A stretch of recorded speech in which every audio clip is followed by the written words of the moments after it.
എല്ലാവർക്കും നമ്മുടെ ചാനലിലേക്ക് വീണ്ടും സ്വാഗതം.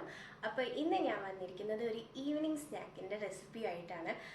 അപ്പോൾ മലബാർ സൈഡിൽ വളരെ ഫേമസ് ആയിട്ടുള്ള ഒരു പലഹാരമാണ് കായ്പോള എന്ന് പറയുന്നത്. അതായത് നേന്ത്രപ്പഴവും മുട്ടയും പാലും ചേർത്തിട്ട് ഉണ്ടാക്കുന്ന ഒരു പലഹാരമാണ്. അവരുടെ നോയമ്പിൻ്റെ ടൈമിലൊക്കെ ഈവനിങ്ങിന് വെച്ച് കൊടുക്കുന്ന ഒരു സംഭവമാണത്. അപ്പോൾ വളരെ ടേസ്റ്റിയാണ് അത്. അപ്പോൾ ഞാൻ അതല്ല ഉണ്ടാക്കുന്നത്, അതിൽ നിന്ന് ഇൻസ്പയർഡ് ആയിട്ട് ചെയ്തിരിക്കുന്ന മറ്റൊരു പലഹാരമാണ്. അത് സത്യം പറഞ്ഞാൽ ഈ കായ്പോളയും അതുപോലെ തന്നെ നമ്മുടെ കേക്കിൻ്റെ ബാറ്ററും അതും രണ്ടും കൂടി മിക്സ് ചെയ്തിട്ടുള്ള ഒരു ഫ്യൂഷൻ സംഭവമാണ് ഞാൻ ഉണ്ടാക്കുന്നത്. വളരെ ടേസ്റ്റിയാണ്, വളരെ ഹെൽത്തിയാണ്. അപ്പോൾ നമുക്കറിയാം, കുട്ടികളൊക്കെ സ്കൂളൊക്കെ വിട്ട് വരുന്ന ടൈമിൽ നല്ല വിശപ്പായിരിക്കുമല്ലേ കുട്ടികൾക്കൊക്കെ. അപ്പോൾ നമുക്ക് അവർക്ക് വേണ്ടി ഈ ഒരു ഹെൽത്തി ആയിട്ടുള്ള ഒരു പലഹാരം ഉണ്ടാക്കി കൊടുത്തു കഴിഞ്ഞാൽ അവരെന്തായാലും കഴിക്കും. നമുക്ക് അധികം വർത്തമാനം പറഞ്ഞ സമയം വൈകിക്കണ്ട, നമുക്ക് നേരെ വീഡിയോയിലേക്ക്. അപ്പോൾ കായ്പോള ഉണ്ടാക്കുന്നതിൻ്റെ മെയിൻ ഇൻഗ്രീഡിയൻസ് എന്ന് പറയുന്നത് നേന്ത്രപ്പഴം, മുട്ട, പാല് ഇതൊക്കെയാണ്. പക്ഷേ നമ്മളിവിടുന്ന് അതിൽ നിന്ന് ഇൻസ്പയർഡ് ആയിട്ട് ഉണ്ടാക്കുന്ന ഈ ഒരു പലഹാരത്തിൽ നമ്മൾ 2 കോഴിമുട്ട, അതുപോലെ 2-3 ടേബിൾ സ്പൂൺ ഗോതമ്പ് പൊടി, 2 നേന്ത്രപ്പഴം, പിന്നെ അതുപോലെ ബേക്കിംഗ് പൗഡർ, ഷുഗർ ഇതൊക്കെ നമ്മൾ ഇടുന്നുണ്ട്. നമുക്ക് വീഡിയോയിലൂടെ കാണാം. അപ്പോൾ നമ്മൾ പഴം 2-3 പഴമൊക്കെ എടുക്കാമെന്ന് വെച്ചാൽ അതിനനുസരിച്ച് കോഴിമുട്ടയുടെ എണ്ണവും ആഡ് ചെയ്യേണ്ടി വരും. അപ്പോൾ ഞാനിവിടെ നേന്ത്രപ്പഴം എടുത്ത് അത് 4ആയിട്ട് മുറിച്ചിട്ടാണ് കട്ട് ചെയ്യുന്നത്.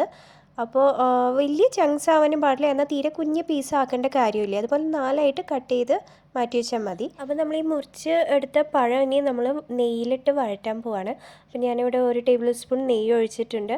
അതിലേക്ക് നമ്മൾ ഈ അരിഞ്ഞു വെച്ച പഴം ചേർത്തിട്ട് ഒന്ന് വഴറ്റിയെടുക്കുക. അതായത് അതിൻ്റെ കളറൊക്കെ ഒന്ന് നല്ലൊരു യെല്ലോയിഷ് കളർ ആവണ വരെ അത്രയും വഴറ്റിയാൽ മതി.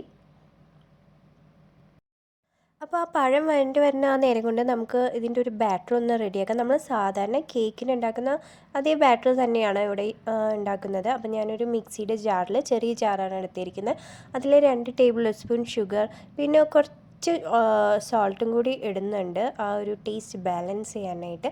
പിന്നെ 1 ഏലക്കയും കൂടി ആഡ് ചെയ്യുന്നുണ്ട്. 1 ഏലക്ക തന്നെ മതിയാകും, കൂടുതൽ ചേർക്കേണ്ട. അപ്പോൾ ഭയങ്കര ഒരു സ്മെല്ലായിരിക്കും. അപ്പോൾ ഒരെണ്ണം മാത്രം ഇടുക. എന്നിട്ട് ഇത് നല്ലപോലെ പൊടിച്ചതിന് ശേഷം നമ്മൾ ഇതിലേക്ക് നേരത്തെ എടുത്തു വെച്ച 2 കോഴിമുട്ട കൂടി ചേർക്കുന്നുണ്ട്. അടുത്തായിട്ട് ഞാൻ ഇതിലേക്ക് ഒരു മുക്കാൽ കപ്പ് പാലും കൂടി ചേർക്കുന്നുണ്ട്. എന്നിട്ട് നല്ലപോലെ മിക്സിയിലൊന്ന് അടിച്ചെടുത്ത് കൊണ്ടുവരികയാണ്.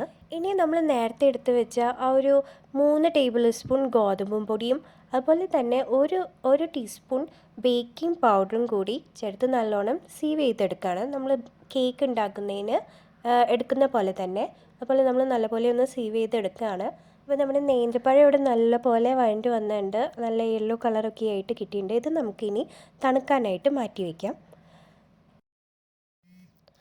അപ്പോൾ നമ്മൾ അരിച്ച് വെച്ച ആ ഒരു ഗോതമ്പ് പൊടി, ബേക്കിംഗ് പൗഡർ മിക്സിയിലേക്ക് നമ്മുടെ വെറ്റ് ഇൻഗ്രീഡിയൻസ് ആയിട്ട് നമ്മൾ മിക്സിയിൽ അടിച്ച് വെച്ചിരുന്ന മുട്ട, പാല്, പഞ്ചസാര, ഏലക്കായ ആ ഒരു മിക്സും കൂടി ചേർത്ത് നല്ലപോലെ ഇളക്കി കൊടുക്കാം.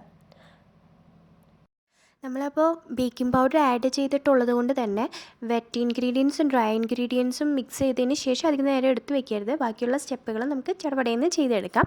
അപ്പോൾ നമ്മളിത് നല്ലോണം മിക്സ് ചെയ്തതിന് ശേഷം അതിലേക്ക് ഞാൻ കുറച്ച് ടൂട്ടി ഫ്രൂട്ടി ആഡ് ചെയ്ത് കൊടുക്കുന്നുണ്ട്. അത് ഇടയ്ക്ക് ഇങ്ങനെ കടിക്കുന്നത് നല്ല ടേസ്റ്റ് ആയിരിക്കും. അപ്പോൾ അതുള്ളവർ ആഡ് ചെയ്ത് കൊടുക്കുക. അല്ലെങ്കിൽ നമ്മൾ ഗാർണിഷിങ്ങിനായിട്ട് ഉണക്കമുന്തിരിയും അണ്ടിപ്പരിപ്പൊക്കെ ഇടുന്നുണ്ട്.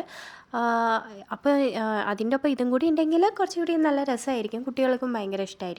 അപ്പോൾ ഞാൻ അതൊന്നും കൂടി മിക്സ് ചെയ്ത് കൊടുക്കുകയാണ്. അതിന് ശേഷം നമ്മൾ നേരത്തെ ചൂടാറാനായിട്ട് എടുത്ത് വെച്ചിരുന്ന പഴം കൂടി ചേർത്ത് നല്ലപോലെ ഒന്ന് ഇളക്കി യോജിപ്പിക്കുകയാണ് ചെയ്യുന്നത്. അടുത്തത് നമുക്ക് ഗാർണിഷിങ്ങിനായിട്ട് കുറച്ച് അണ്ടിപ്പരിപ്പും മുന്തിരിയും കൂടി നെയ്യിൽ വറുത്തെടുത്ത് മാറ്റി വയ്ക്കുകയാണ്. നിങ്ങൾക്ക് ഈ സ്റ്റെപ്പ് പഴം വഴറ്റുന്നതിന് മുൻപ് ചെയ്യാം. അന്നേരം ഞാൻ വിട്ടുപോയി, അതുകൊണ്ടാണ് ഞാനിപ്പോൾ എടുത്ത് വറുക്കുന്നത്.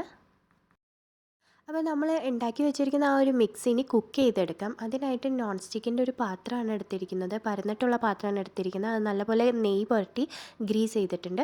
അതിലേക്ക് ഞാൻ ആ ബാറ്റർ ഒഴിച്ച് കൊടുത്തിട്ടുണ്ട്. ഇനി അതൊരു 5 മിനിറ്റിനും 8 മിനിറ്റിൻ്റെ ഇടയിൽ നമുക്ക് കുക്ക് ചെയ്തെടുക്കാം. അത് നമ്മളെടുത്തിരിക്കുന്ന പാത്രത്തിൻ്റെ അളവും പരന്നതാണോ അല്ലെങ്കിൽ കുഴിയുള്ള പാത്രമാണോ അതനുസരിച്ച് കുക്കിംഗ് ടൈം വ്യത്യാസപ്പെടും കേട്ടോ. ഞാൻ ഇപ്പോൾ പരന്ന പാത്രം ആയതുകൊണ്ട് എനിക്ക് 5 മിനിറ്റിൻ്റെ അടുത്ത വേവിക്കേണ്ടി വന്നിട്ടുള്ളൂ. നിങ്ങൾ നല്ല കട്ടിയുള്ള കുഴിയുള്ള പാത്രമൊക്കെയാണ് എടുക്കുന്നതെങ്കിൽ ഒരു 30 മിനിറ്റിൻ്റെ അടുത്തൊക്കെ വേവിക്കേണ്ടി വരും. അതുപോലെ തന്നെ ബാറ്റർ കൂടുതൽ എടുത്തിട്ടുണ്ടെങ്കിലും. അപ്പോൾ നിങ്ങൾ എന്താ ചെയ്യേണ്ടതെന്ന് വെച്ചാൽ അടിയിൽ മറ്റൊരു പരന്ന പാത്രം വെച്ചിട്ട് അതിൻ്റെ മുകളിൽ നിങ്ങൾ കുക്ക് ചെയ്യുന്ന പാത്രം വെച്ചിട്ട് വേണം വേവിക്കാനായിട്ട്, അല്ലെങ്കിൽ അത് പെട്ടെന്ന് കരിഞ്ഞു പോകാൻ ചാൻസ് ഉണ്ട്. അപ്പോൾ ഇതുപോലെ പരന്ന പാത്രമാണ് എടുക്കുന്നതെന്ന് വെച്ച് കഴിഞ്ഞാൽ അതിൻ്റെ ഒന്നും ആവശ്യമില്ല, ഡയറക്റ്റ് നമുക്ക് ഫ്ലെയിമിലേക്ക് വെച്ച് കൊടുക്കാം. ഇതിപ്പോൾ ഒരു 5 മിനിറ്റിന് ശേഷം ഞാൻ തുറന്ന് നോക്കിയപ്പോൾ ഇതുപോലെ ഏകദേശം മേലെയൊക്കെ വെന്ത് വന്നിട്ടുണ്ട്. അപ്പോൾ ഞാൻ നേരത്തെ ഗാർണിഷിങ്ങിന് വേണ്ടി വറുത്ത് വെച്ചിരുന്ന അണ്ടിപ്പരിപ്പ് മുന്തിരിയും ഇട്ട് കൊടുത്തേക്കാണ്. അത് കുറച്ച് മുൻപേ ഇടേണ്ടതായിരുന്നു. മുകൾ ഭാഗം കൂടി ഒന്ന് സ്ലൈറ്റായിട്ട് ഒരു ബ്രൗണിഷ് ഷെയ്ഡ് കിട്ടാൻ വേണ്ടിയിട്ട് ഞാൻ നേരത്തെ എടുത്തിരുന്ന നോൺ സ്റ്റിക്ക് പാത്രത്തിൽ നിന്ന് ദോശയൊക്കെ ചുടുന്ന ഒരു പാത്രത്തിലേക്ക് അത് ഫ്ലിപ്പ് ചെയ്ത് മാറ്റിയിട്ടുണ്ട്.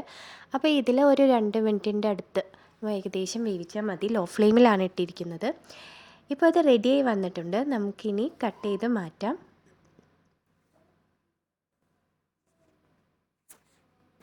അപ്പോൾ വളരെ ഈസി ആയിട്ട് ചെയ്തെടുക്കാൻ പറ്റുന്ന ഈ ഒരു പലഹാരം നിങ്ങൾ എന്തായാലും വീട്ടിൽ ട്രൈ ചെയ്യുമെന്ന് ഞാൻ വിശ്വസിക്കുന്നു. അപ്പോൾ കുട്ടികൾക്ക് സ്കൂളിലേക്ക് സ്നാക്ക് ബോക്സിൽ ഇട്ട് വെച്ച് കൊടുക്കാനും അതുപോലെ തന്നെ സ്കൂൾ വിട്ട് വരുമ്പോൾ കൊടുക്കാനും ഒക്കെ ആയിട്ട് നല്ലൊരു പലഹാരമാണത്. വളരെ ഹെൽത്തിയും വളരെ ടേസ്റ്റിയുമായിട്ടുള്ളൊരു പലഹാരമാണ്, പെട്ടെന്ന് തന്നെ ചെയ്തെടുക്കാൻ പറ്റുന്നതുമാണ്. അപ്പോൾ നിങ്ങൾ ഇത് ചെയ്തിട്ട് അഭിപ്രായങ്ങളൊക്കെ കമൻറ്റ് ബോക്സിൽ അറിയിക്കണം. അതുപോലെ തന്നെ ഇനിയുള്ള വീഡിയോകൾ കാണുവാനായിട്ട് നിങ്ങൾ ഈ ഒരു ചാനൽ സബ്സ്ക്രൈബ് ചെയ്യാൻ വിട്ടുപോകരുത്. അപ്പോൾ മറ്റൊരു വീഡിയോയിലൂടെ വീണ്ടും കാണുന്നത് വരെ എല്ലാവർക്കും നന്ദി, നമസ്കാരം. Thanks for watching.